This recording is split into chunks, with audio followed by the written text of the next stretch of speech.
Assalamualaikum warahmatullahi wabarakatuh. Alhamdulillah wasyukurillah ala ni'matillah wassalatu wassalamu ala rasulillahi amma ba'du. Saudara-saudaraku semuanya yang dimuliakan oleh Allah, bersyukur kita kepada Allah. Kita sudah masuk di materi yang ke-12. Insya Allah materi terakhir kita adalah materi yang ke-13. Jadi materi-materi yang sudah saya sampaikan ini semuanya akan kita ujikan, dan sebagian pertanyaannya memang sudah saya kirim di awal-awal agar belajarnya tidak terlalu berat. Tetapi materi yang separuh ya sampai ke sini ini akan saya bikin secara langsung, dan nanti bisa di murajaah kembali video-videonya. Ala kulli hal, pelajaran tasin ini sebenarnya sudah bisa kita selesaikan di 13 pertemuan di dalam materinya. Tetapi ini akan tetap menjadi sebuah materi yang membutuhkan praktek. Sehingga bisa jadi kita secara materi matang tetapi kita prakteknya belum bisa. Ibarat kita sudah mempunyai pedang, golok, tetapi kita belum bisa memakainya untuk memotong kayu atau memotong buah-buahan atau yang lain.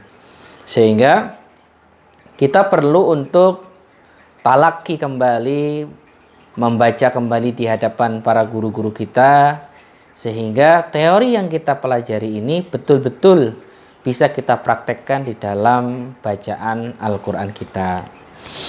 Insya Allah materi yang ke-12 ini kita akan membahas tentang hukum-hukum yang atau istilah-istilah yang ada di dalam Al-Quran. Jadi Al-Quran itu nggak boleh dibaca asbun ya, asal bunyi. Ada rambu-rambunya, ada tata caranya, ada hukum tajwidnya, yang semua itu harus fahami sehingga bacaan Al-Quran kita ini benar-benar sesuai dengan apa yang diajarkan oleh Rasulullah Muhammad SAW. Dan bacaan Al-Quran kita ini atau cara membaca Al-Quran kita ini ada istilah-istilahnya yang nanti kita akan bahas di dalam pertemuan yang ke-12 ini.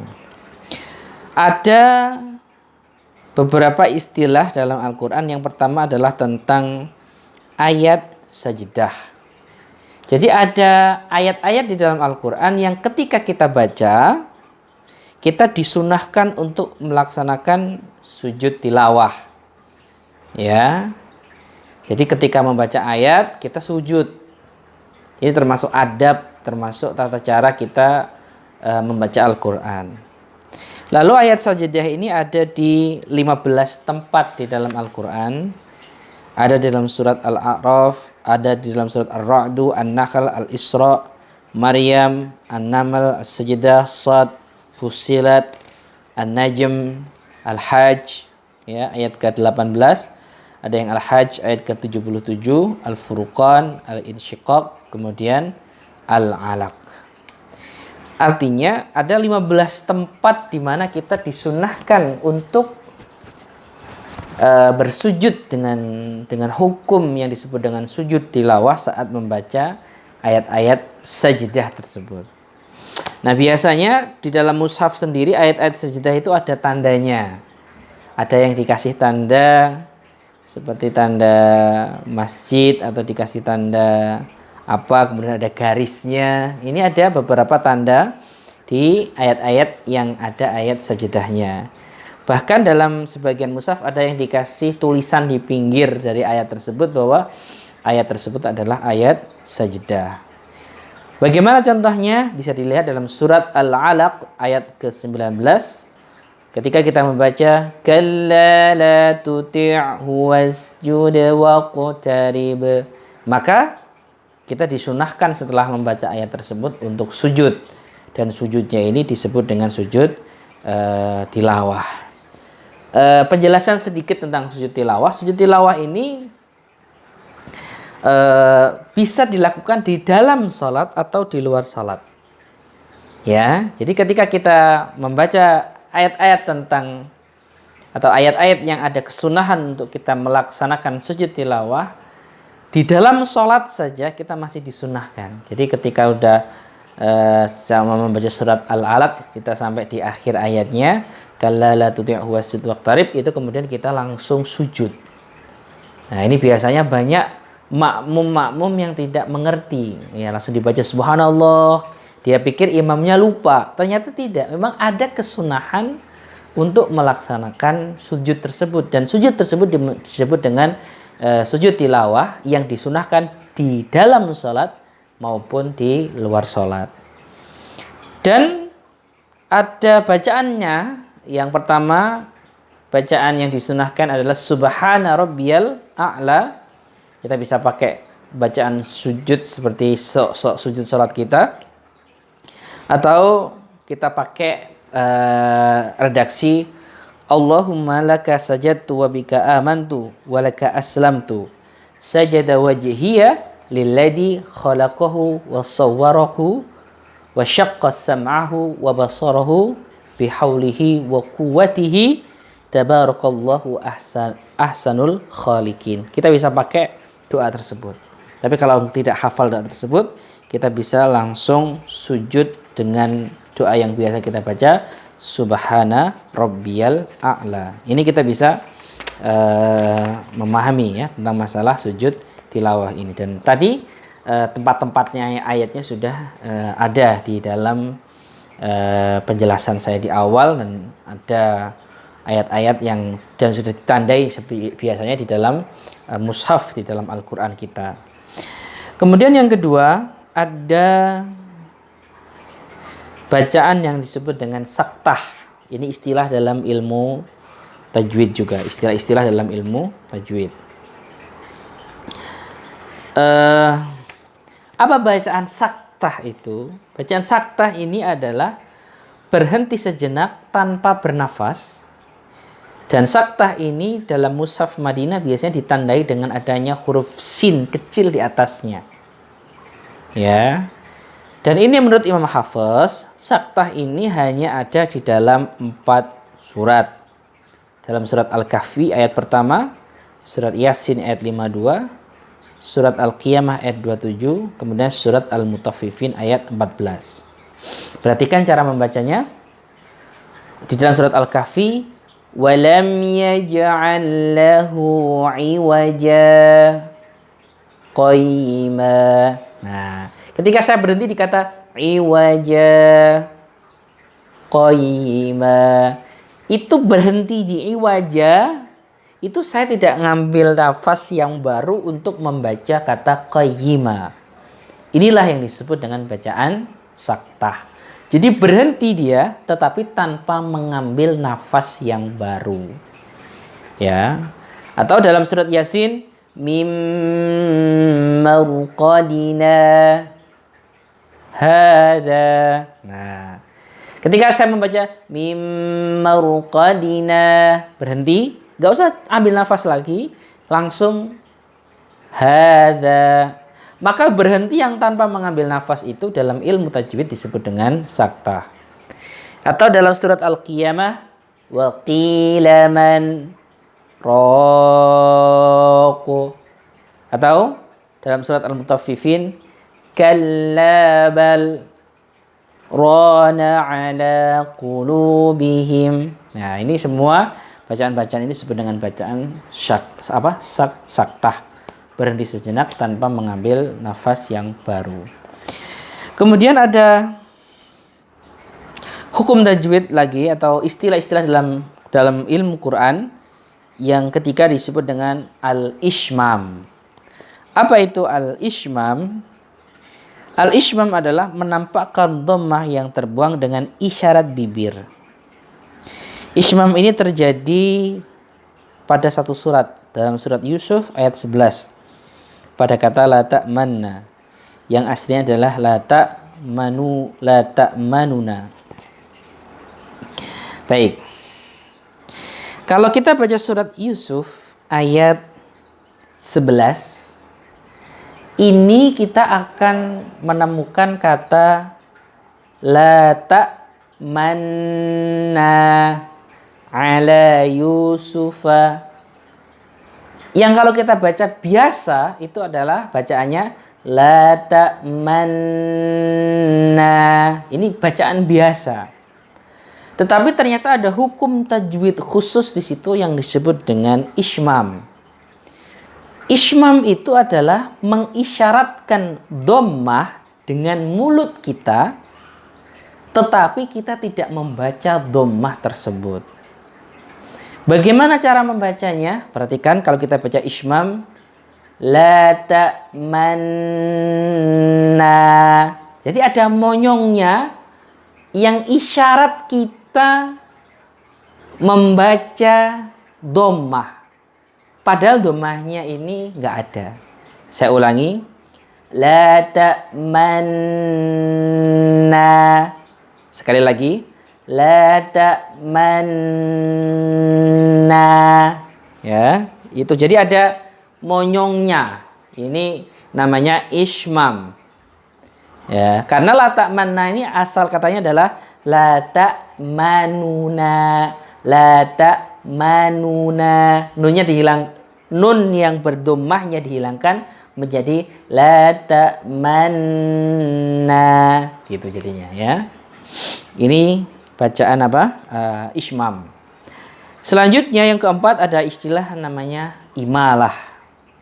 Apa itu al-imalah? Imalah adalah pengucapan fathah yang miring ke kasroh.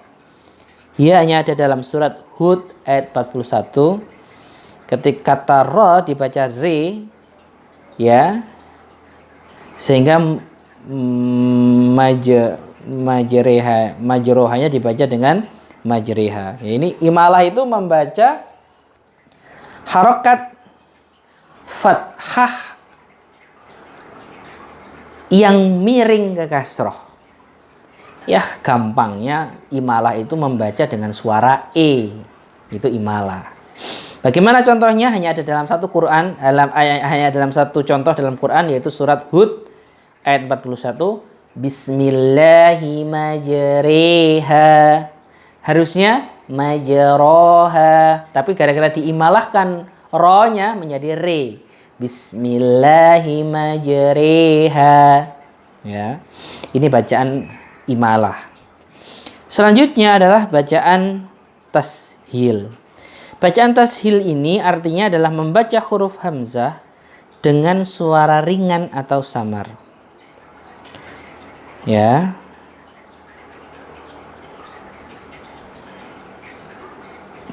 Perhatikan ada dalam surat Fussilat ayat 44. Di situ ada kata-kata a'jamiyyu wa arabi. Asalnya seperti itu. A'jamiyyu. Jadi saat kita membaca lafaz a'jamiyun, itu kita ringankan bacaan hamzahnya yang kedua menjadi a'jamiyun. Perhatikan suaranya. A'jamiyun. Harusnya kan a'jamiyun menjadi a'jamiyun. Sekali lagi a'jamiyun. Ya, ini namanya adalah tashil. Jadi hamzah yang kedua itu dibaca ringan. Selanjutnya hukum tajwid selanjutnya adalah an-naql. An-naql ini adalah memindah. Memindah apa? Memindah harokat hamzah, hamzah wasal. Apa hamzah wasal? Hamzah wasal itu kalau mudah banget nih saya kasih contoh, nggak kasih teori. Hamzah wasal itu adalah hamzah yang tidak dibaca saat di tengah, tapi dibaca saat di awal. Ini hamzah wasal. Dan biasanya ada huruf shad di atas tulisan hamzahnya itu. Ya. Contohnya ada kata bi'sal ismul fusuku. Ini kalau kita baca normal. Lalu kalau kita baca naql, bukan bi'sal ismu, tapi bi'sal ismul fusuku. Artinya harokat hamzah ismu, i-nya itu diganti atau dipindah kepada lamnya. Huruf lam sebelumnya. Berarti bukan bi'sal ismu, tapi bi'sal ismul fusuk. Ini hukum apa? Naql ya, hukum naql. Memindah harokat nun, harokat hamzah wasal kepada huruf lam disukun yang ada di sebelumnya.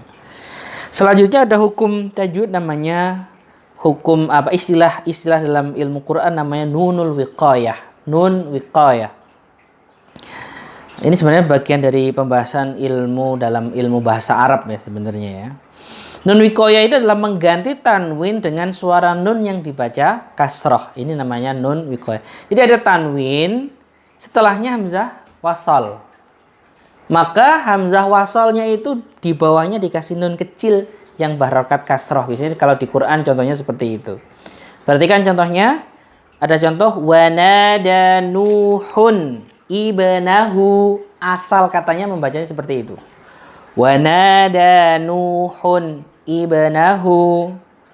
Nah, karena hamzah wasal itu kalau di tengah nggak dibaca, maka dia hamzah wasalnya itu diganti dengan suara nun yang diharokati kasroh. Bagaimana cara membacanya? Wanada nuhun ibnahu khairun itma'anna bihi, menjadi khairun itma'anna bihi.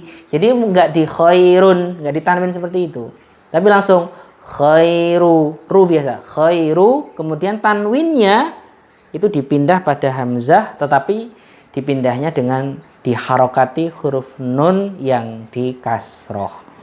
Ya, biasanya kalau di mushaf di Quran itu ada huruf nun kecil di bawahnya. Ini nun itu namanya adalah nun wiqayah ya.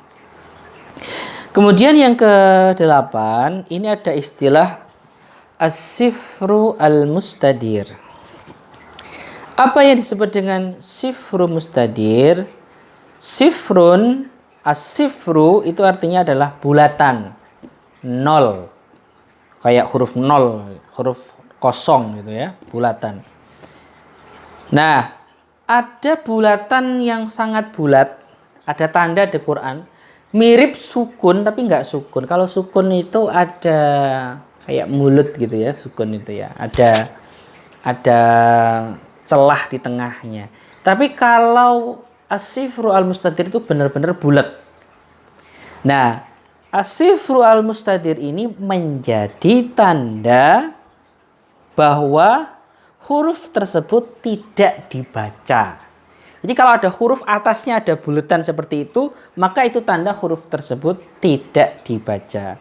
Baik ketika wasal ataupun ketika waqaf. Contohnya, afa immata, itu ya-nya itu ada tanda bulat, menunjukkan ya tersebut dianggap tidak ada. Maka membacanya adalah afa immata. Contoh yang kedua, wa thamuda fama abqa. Ada huruf alif tapi atasnya bulat. Maka tidak boleh dibaca panjang. Wa thamuda, enggak boleh, langsung cepat. Wa thamuda wa thamuda fama abqa. Jadi alif tersebut dianggap tidak ada. Sehingga kalau dianggap tidak ada, maka tidak dibaca sama sekali. Ini contoh dari as-sifru al-mustadir. Makanya antum kalau ada tanda bulat kayak gitu jangan dianggap itu tanda biasa. Enggak, itu ada maksudnya. Maksudnya adalah tanda bulat itu menunjukkan huruf tersebut tidak dibaca. Sehingga tidak menjadikan huruf itu panjang. Karena memang keberadaan huruf tersebut tidak dibaca saat kita membaca Al-Quran. Nah, ada tanda lagi, istilah lagi namanya as-sifru al-mustatil al-qaim.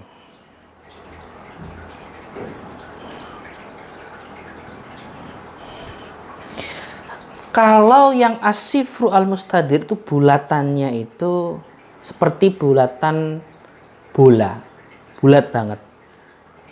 Tapi ada tanda lagi di Quran yang kita baca itu sifrun atau bulat, tapi bulatnya seperti bulatannya telur. Maka mustatil al-qaim yang memanjang ke atas. Ya. Kalau bulatannya ini memanjang ke atas, ada maksudnya. Jadi ada bulat yang kayak telur, ada bulat yang kayak telur, ada yang bulat kayak bola.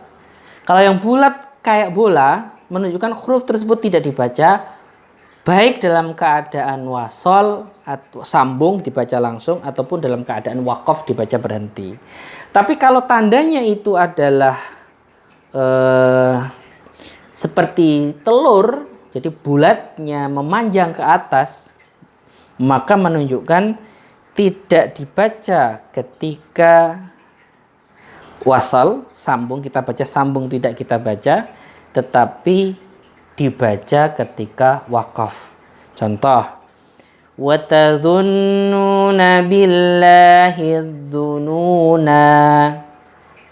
Dzununa, tetap kita baca alifnya saat kita waqaf, berhenti. Ya. Tapi saat kita baca wasal, baca sambung, maka alifnya tersebut tidak kita baca. Contohnya, wa tadhunnuna billahi dzununa hunalika. Perhatikan. Jadi harusnya kan wa tadhunnuna billahi dzununa hulani. Nanya harusnya panjang. Tapi gara-gara ada tanda seperti telur itu bulat yang memanjang ke atas, maka ketika kita membaca wasol sambung tidak dipanjangkan atau tidak dianggap ada. Ya, jadi jangan sembarangan dengan tanda-tanda yang ada di dalam Al-Quran ini.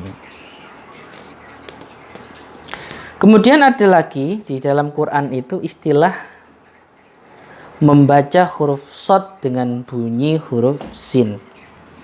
Ini juga ada dalam Quran ini. Contohnya fil khalqi bastah.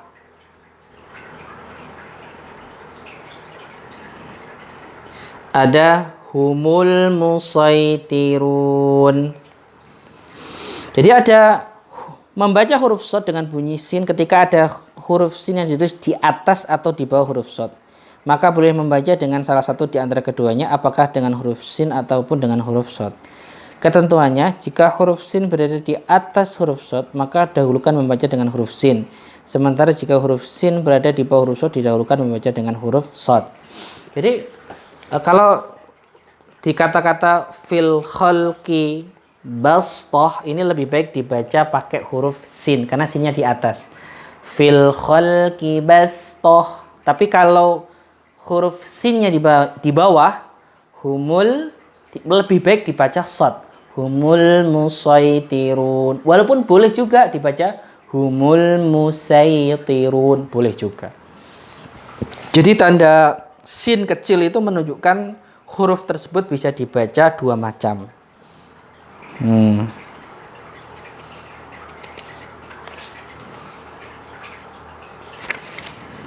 Ini beberapa contoh ya di dalam Quran. Ya, nanti istilah-istilah ini harus dipraktekkan ketika kita membaca Al-Quran. Baik, mungkin itu yang saya sampaikan di materi yang ke-12 ini. Insyaallah kita akan langsung lanjut di materi yang ke-13. Aku qouli hadza wa astaghfirullah li wa lakum. Assalamualaikum warahmatullahi wabarakatuh. La la la la la la la la la la la la.